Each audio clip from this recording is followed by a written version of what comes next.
Hey, it's Monty from Grow Computer. I wanted to start by giving you a little bit of my background in food. So I grew up with fresh food. My grandmother made everything from her farm or her garden. She, like many grandmothers, taught the importance of fresh, tasty foods in family. Later in life, when I moved to the city, I craved that fresh food. I started my journey as a grower, and I wanted to see if I could grow for my family in a 4x4 space in Brooklyn. I got better and better at bringing freshly grown food from my kitchen to the dinner table. I guess you could call this extremely hyper-local produce. Not long after I began growing, I was struck by how old technology was in this space. I mean, like 1980s old. I could say, Alexa, turn on my shower, but nothing for my plants. Okay, so enough talk. Check this out.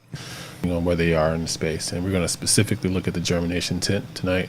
And this is basically my germination tray, growing new plants, and this is the temperature data that's being shown, along with temperature data being shown on the plant site itself. So I have a zone sensor, and then I have something within the actual tray itself.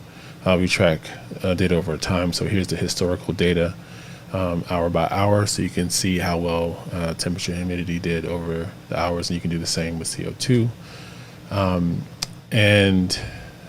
Moving down to grow batches, you can see timelines of grows, historical grows, when they started, when they ended, how many days in duration, and you can also access your grow batches from this space as well.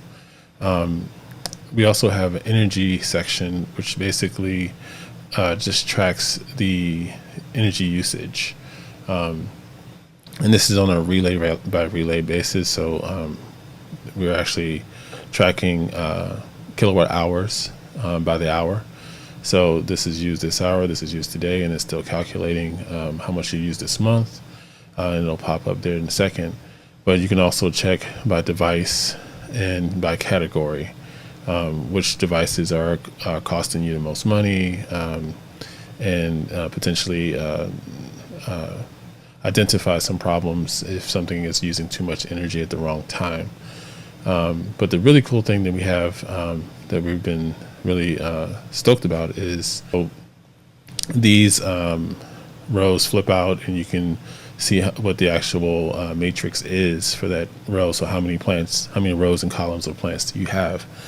So I can click into the tray here, and I can see that I have basil growing here, and I have lettuce growing here. And you can switch to that, and you can see all the identifiable plant data.